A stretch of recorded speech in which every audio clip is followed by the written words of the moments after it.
90% लोग जो यहाँ पर प्लॉट लेकर बैठे हैं वो हिंदू हैं और वो परेशान हो गए। कौन थे वो सरकारी अधिकारी जिन्होंने इस जमीन की लोगों के नाम पर रजिस्ट्री करवा दी? पहले तो वो नपे। तो हर किसी को अपनी मेहनत की कमाई लगाई हुई है, कोई ऐसे ही नहीं कमाता है, एक एक पैसा बहुत मुश्किल से कमाता है। जमीन का मामला था या सियासी जमीन बचाने का मामला था?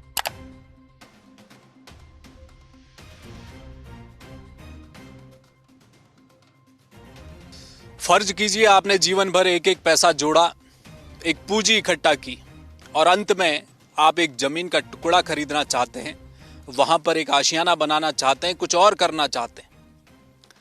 और जब ये पैसा आपने उस जमीन के टुकड़े पर लगा दिया पूरा और आपको भरोसा हो गया, क्योंकि सारी कागजी कार्रवाई आपने पूरी कर ली, आप भू राजस्व अभिलेखों को तलाश आए, देख आए, सब कुछ ठीक रहा, राजस्व भी जमा कर दिया, रजिस्ट्री भी आपके नाम हो गई, लेकिन ऐन वक्त पर आपको खबर लगी, पता चला कि सरकार ने कहा है कि आपकी ये जमीन तो सरकार अपने कब्जे में ले लेगी। क्या बीतेगी आप पर? देहरादून के धौलास में यही हुआ है, जहां ये कहा जा रहा है कि लैंड जिहाद हो गया, मुस्लिम यूनिवर्सिटी यहां खड़ी होने जा रही थी। इतना बड़ा बवाल खड़ा किया कि अब वो तमाम हिंदू लोग, 90% लोग जो यहाँ पर प्लॉट लेकर बैठे हैं वो हिंदू हैं और वो परेशान हो गए।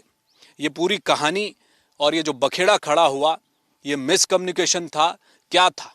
ये जबरन एक मुद्दे को उठाने का मामला था या कुछ और?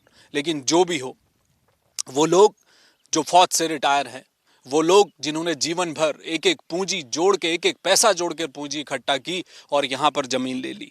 धौलास में ये पूरी कहानी अब उस मोड़ पर आकर खड़ी हो गई है जब लोगों को आगे बिल्कुल अंधकार नजर आ रहा है, क्योंकि सरकार ही कह रही है कि ये जमीन सरकार में निहित हो जाएगी और इसमें कई तरह की बातें सामने निकल कर आ रही हैं। मामला वही है कि जब एनडी तिवारी सरकार में एक मुस्लिम ट्रस्ट ने इस जमीन को खरीदा, यहीं के आसपास के लोगों से खरीदा और उसके बाद यहां पर कुछ शैक्षणिक संस्थान बनाने की बात चल रही थी, लेकिन वो हो ना पाया। बाद में वो जमीन बेच दी गई और वापस तमाम लोगों ने यहां पर जमीन खरीद ली। अब हो गई है मुसीबत। अब लोग क्या कह रहे हैं, लोग क्यों परेशान? सरकार के इस आदेश से, या सरकार जो कह रही है, अब आदेश आ ही जाएगा। जब ओरली सारी बातें आ रही हैं, मुख्यमंत्री बोल गए हैं, तो मुख्यमंत्री का बोलना भी अपने आप में शासनादेशी है, तो वो आ जाएगा तो फिर मुसीबत खड़ी हो जाएगी। अब लोग क्या कह रहे हैं वो जरा आप सुनिए। कितने परेशान लोग यहाँ पर हैं, वो लोग जिन्होंने यहाँ प्लॉट खरीदे हैं। तो उसने कृषि भूमि की रेट पे हमारी रजिस्ट्री हुई, कृषि भूमि के ही हमारी म्यूटेशन हुई और हमारे पास जो आज म्यूटेशन भी है और इसकी रजिस्ट्रेशन भी है। इसके बाद फिर जब ये हल्ला गुल्ला हुआ कि ये मीडिया में आया कि ये तो लैंड इलीगल है, तो फिर हमने चेक किया, तो फिर हमें फर्दर पता लगा कि ये फॉरेस्ट डिपार्टमेंट से भी उन्होंने एनओसी ली हुई थी और डीएम साहब से भी एनओसी ली हुई है और समाज के जो यहाँ ग्राम समाज होता है, आर्मी से रिटायर्ड हूँ मैं। सर ये जो पूरी जमीन है इसमें आप इंडिया प्रॉपर्टी है? हाँ जी सर, यहाँ पे है। मैंने 2023 में यहाँ पे प्लॉट लिया था विद पूरा इंक्वायरी के साथ, और उन्होंने जिन्होंने भी सेल किया था मुझे यहाँ पे, उन्होंने पूरा रजिस्ट्री और उनका जो क्या बोलते हैं डील हुआ था वो सारा हाई कोर्ट से परमिशन, वो सब कुछ डिटेल में उन्होंने बताया था।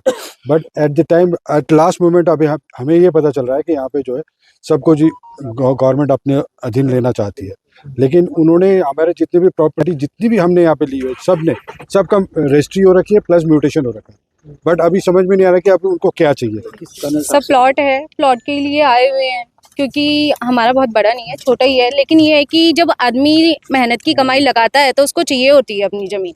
अब एकदम से ये बोल दे कि सरकार आपकी जब्त कर लेगी, तो ये तो सही नहीं है ना। आप लॉजिकल रीज़न दीजिए। रजिस्ट्री हमने कराई है, रजिस्ट्री है, दाखिल खारिज है, उसके बाद आप ये बोल रहे हैं कि हम वापस ले लेंगे ज़मीन, कि सरकार ले लेगी, तो इसका लॉजिक क्या है? तो आपको रजिस्ट्री नहीं करनी चाहिए थी। तो ये लोग परेशान हैं।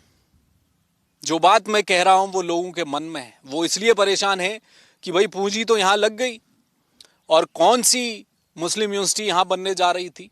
जिस ट्रस्ट ने खरीदा वो हाई कोर्ट चले गए। 2010 के आसपास कोर्ट ने कह दिया भाई आपने ज़मीन खरीदी है। वो जो 20 एकड़ के आसपास की ये ज़मीन बताई जाती है, और जब वो ज़मीन पूरी नहीं हुई ट्रस्ट के पास तो वो शैक्षणिक संस्थान नहीं बन पाया। वो मदरसा था, क्या था, जो भी था, बना तो नहीं, सिर्फ बातों में थी ये चीज़ें। तो लेकिन उसे ज़मीन बेचने का अधिकार मिल गया, क्योंकि जब खरीदी है तो बेच भी सकते हैं। और लैंड यूज चेंज नहीं हुआ, एग्रीकल्चर ज़मीन थी, एग्रीकल्चर ही रही, और लोगों ने उसी में रजिस्ट्रेशन करवा लिया। लेकिन अभी अचानक से ये मुद्दा फिर सामने आया, और मुद्दा ये कहता है कि क्या चुनाव नज़दीक है, क्योंकि ये मुस्लिम यूनिवर्सिटी का जो कार्ड है वो सत्ताधारी दल बीजेपी ने पिछले चुनावों में भी खेला था, और उससे मुसीबत में कांग्रेस आ गई थी। और इस बार भी जैसे ही चुनावी बेला नज़दीक आ रही है तो फिर इस मुद्दे को, इस जिन्न को बोतल से बाहर निकाला गया है। लेकिन इस बार बैकफायर हो गया।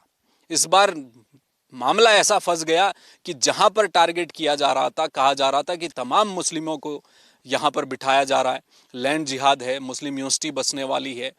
और लेकिन जब मामला सामने आया, पता चला उसमें तो 90% लोग जो यहाँ पर प्लॉट लेकर बैठे हैं वो हिंदू हैं, और रिटायर्ड फौजी हैं, और काम काजी लोग हैं जो अपनी पूंजी यहाँ लगा रहे थे। तो उनके लिए तो मुसीबत आ गई बैठे बिठाए।